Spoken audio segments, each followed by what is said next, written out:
Hello everyone, it's William with Quarantine Studio again, with one final look at the Mars Attacks piece that I'm prepping for Wonderfest.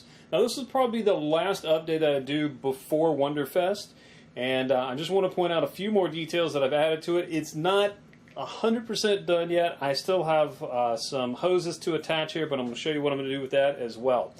Alright, so from the previous update here, what I have done to this is flat coat the whole entire kit, so it's all flat except for up here at the top where his brain is exposed. I thought this should be kind of a wet kind of a look here. It's kind of an exposed brain, so that is a little bit shinier.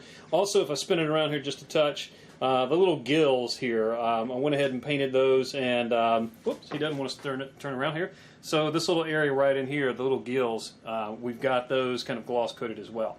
So we've got that, and then I've also added some blue detailing here on the armor and on the gun. And we're going to take a look at those in closer detail. Before I do that, though, I want to talk to you a little bit about the part that's not on the kit. Now, it comes as part of the kit. So if you purchase this kit, these parts do come with it. They are attached. Remember, this is basically a pre-painted statue without the paint.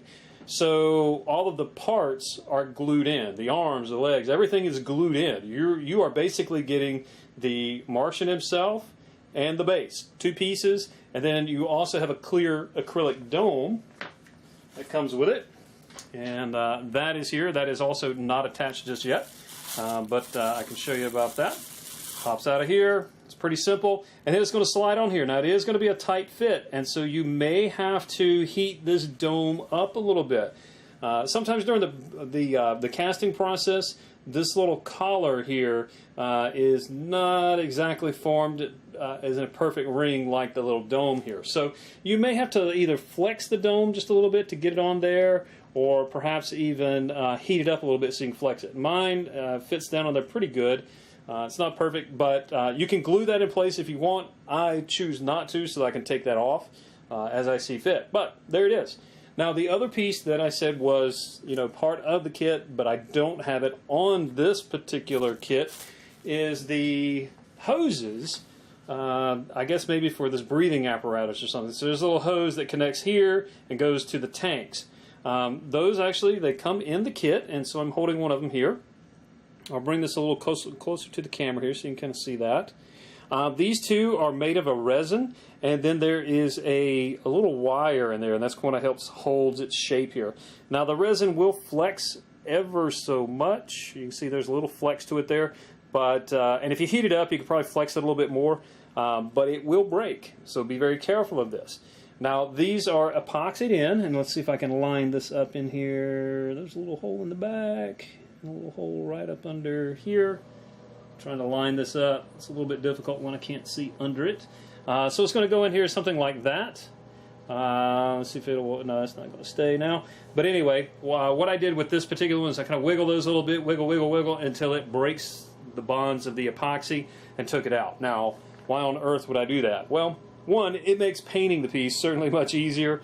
But then two, I don't think I'm actually going to use these kit pieces for this particular piece. This is not only going to be on the table at Wonderfest, but this is also my personal piece. It goes in my personal collection. And so for it, I'm going to try something a little different here. I actually have a spring here. And I just cut a length of spring. And, it just kind of wants to flop around like this and spring back to position. So then I have a small piece of copper wire, and I'm just going to insert that in there. And then I have some little fasteners I'm going to put on the end, but now I can bend this to any shape I want, and it should keep that shape. Of course, it's wanting to spin around on me here on camera, but that's basically what's going to go on here. And the reason I'm choosing this is because it has kind of that braided hose effect, even though it's not a true braid, it's just coils of a spring. It looks pretty cool. So I'm going to use that, plus it's already a metallic color that I think is kind of cool. Even though it doesn't match these other metallics, these are more blue, I can fix that too. Probably shoot a little of that clear blue on this as well to have it match up pretty close. It'll be a little darker, but it should match up. So that's it. That's what you'll see at Wonderfest. All right, so let's get to some of the details that I painted on this piece since the last update. Alrighty, so now we have a closer view of the alien, the upper part of his armor here.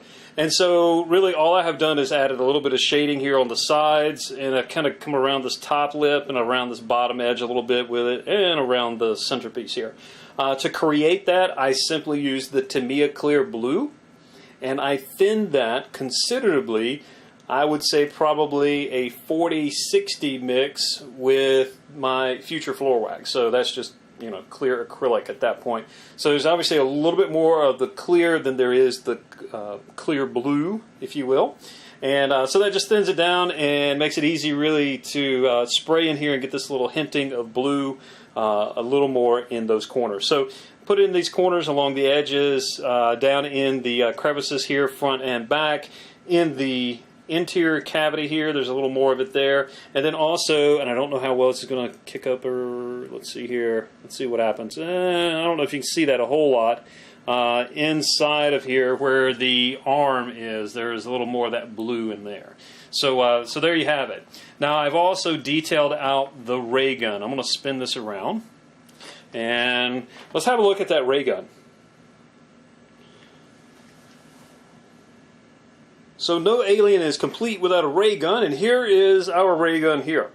The only detailing here that's been done since the last time is, once again, adding that blue shading. So the little circular shape in here, I've just kind of painted into the crevices and along the underside.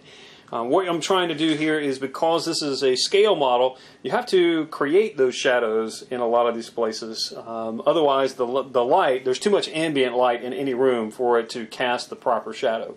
So you have to just paint those in, and that's exactly what I've done here. And in fact, all of the pre-painting and all the other fun stuff that I did with the shading, that all has to do with compensating for the ambient light in the room and actually adding your own shading. That's what I did. So the gun is done. There we go. Alrighty, folks. Well, that is it. The Mars Attacks from Quarantine Studio. Now, this will most likely be the last update on this kit. As I have already spoken about, the only thing I'm going to add to this are the little hoses, put them on there, and then just stick his little dome on. That's it. He is done. And so I'm going to do that. I'm going to put him in his little box and pack him away for Wonderfest. If you want to come by at Wonderfest, it's going to be in Louisville, Kentucky in just a few weeks. It's going to be the end of this month, May 31st, June 1st, June 2nd. The Saturday, Sunday there, you can purchase tickets for that. And come on by, have a look. You can take as many pictures as you want, get a first-hand look at this thing, and pick up your own version of this kit. We don't have any of the pre-paints left. All we have are these kits. So they're great, they're easy, there's no cleanup whatsoever. I did little to no cleanup at all, no seams to fill. The only thing I filled was right in here around his neck in this collar piece. There was a little bit of a gap in there, so I filled that in, and that is it. You do that, you clean him with a little bit of soap and water, and start painting. It's just that easy, folks. So that's it. We will see you in the next review of another kit.